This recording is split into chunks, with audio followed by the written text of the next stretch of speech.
Hello there and welcome to TV47 News Now. I trust that you're having a lovely day. I'm here to tell you what is happening in the world. I am Stanley, Nyaringita.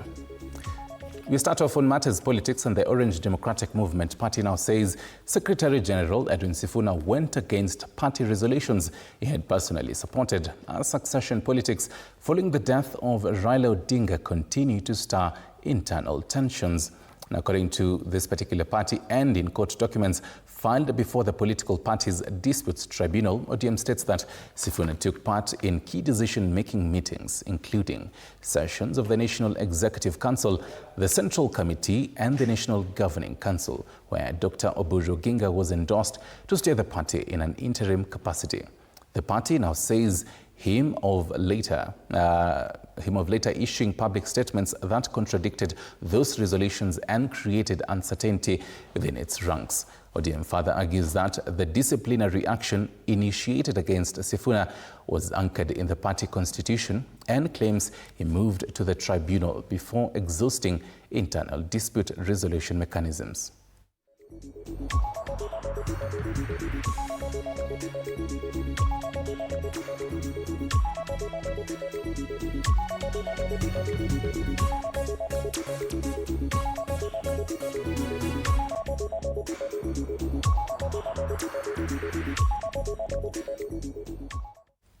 And still in matters politics, Homa Bay Governor Gladys Wanga says she had no role in Deputy Governor Oyugi Magwanga's resignation, terming it his personal decision.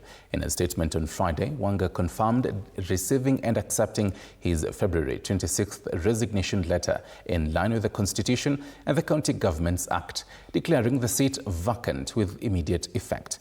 Magwanga cited irreconcilable differences. Wanga, however, linked the fallout to political disagreements, including his stance during the Kasipul by-election. Magwanga claimed he was sidelined and denied facilitation, making his position untenable. The governor assured residents that county operations will continue uninterrupted.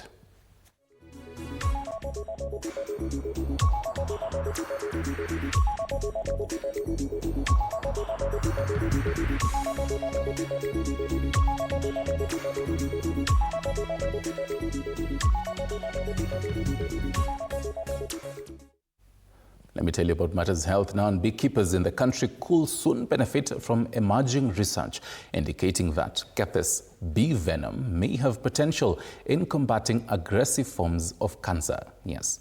Now, health experts say ongoing studies are exploring how compounds found in bee venom could be harnessed in future cancer treatment, though they caution that further scientific trials and regulatory approvals are necessary.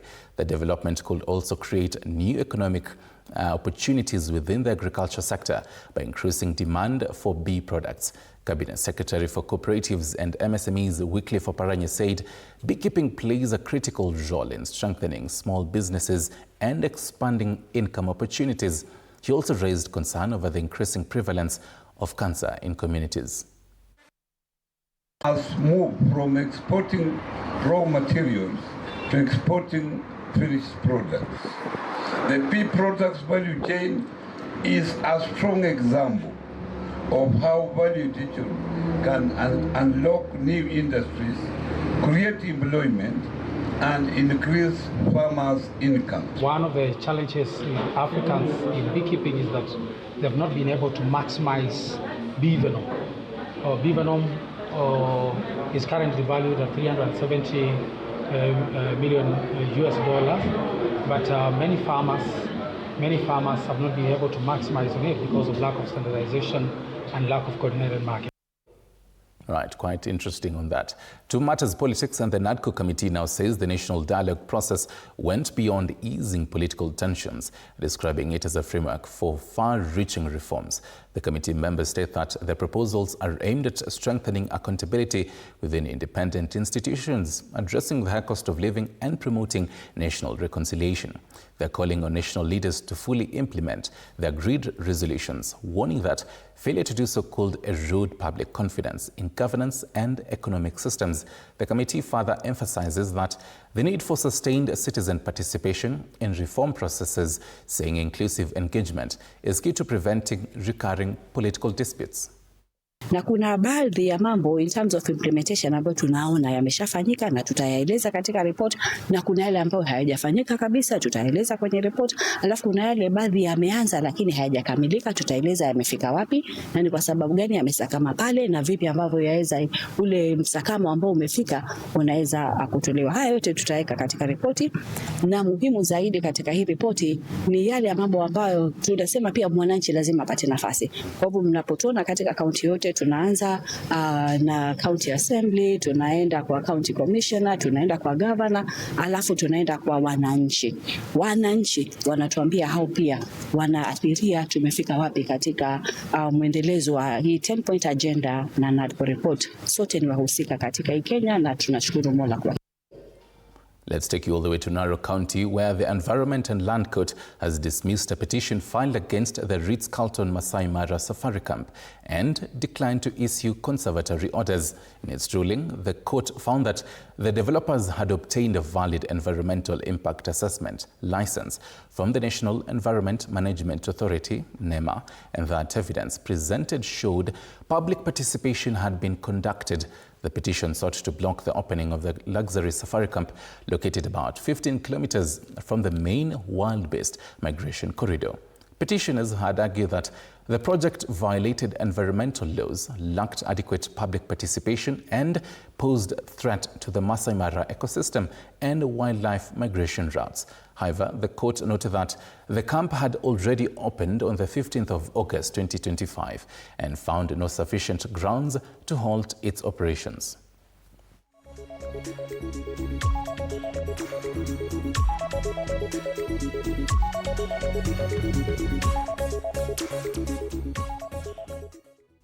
Meanwhile, the United Opposition Alliance has slammed President William Ruto, claiming his administration is issuing passports to foreigners ahead of next year's general election. The opposition brigade, which spoke during a tour of Nakuru County in Naivasha, alleged the move is part of Ruto's plot to rig next year's general election. Ameiba shamba ya Davivi ekali 6,000 amegawanya na Susan Keheka na Kipchumba Murkomen na Kimani Ichung'wah na Nixon Koril. Wewe Kasongo, tukikupeleka nyumbani shamba ya Davivi tutarudisha kwa watu ya Naivasha. Ya kuongoza nchi yetu imewashinda.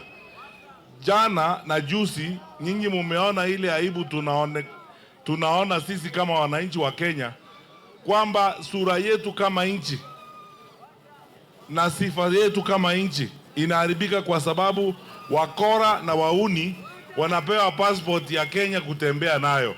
Leo hii mumeona watu wale wako ndani ya serikali wanauza citizenship. Watu wanapatiwa passport ya Kenya.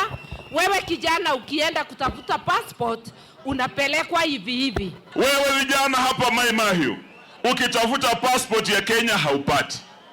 Lakini hawa jamaa wanauza passport zetu. Wameuza Kenya, hawajauza. Kule juu wamefungua yule mpaka wa Kenya na Somalia.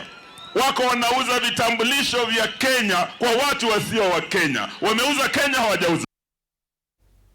Let's focus on the country's economy now. And government spokesperson Isaac Mwaura has clarified that the proceeds from the ongoing privatization plans will be channeled towards national development projects and not debt repayment.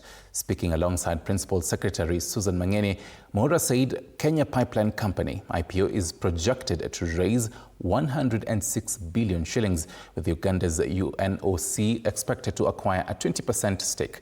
They added that other state funds, including KICC, New KCC, and Kenya Seed Company, have been earmarked for privatization to stimulate growth in tourism, dairy, agriculture. We, as a government, will ensure that the privatization initiative under the Privatization Act 2025 is a strategic tool to unlock value for mature state assets, generating up to Kenya shillings 600 billion in revenue, revive capital markets, and fund national priorities like the National Infrastructure Fund, reducing reliance on debt while democratizing ownership for every Kenyan.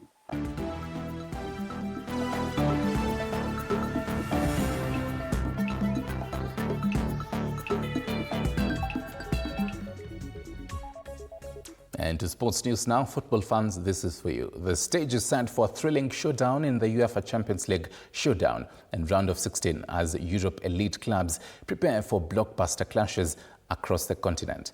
French giants Paris Saint-Germain will lock in from Europe back to Nairobi right here. And it is D-Day for the second edition of Nightmare in Nairobi. Friday night to be staged this evening at Mass House, Ngong Racecourse in Nairobi County. Now the main bout, the East and Central title fight, will be between Kenyan Joshua Wasike and Jacob Maganga of Uganda. 7 electric fights are lined up, drawn from Tanzania, Zimbabwe, South Africa and Uganda. Our very own sports reporter and presenter Tony Kolanda is on location with the latest TK bouts zinakaje leo.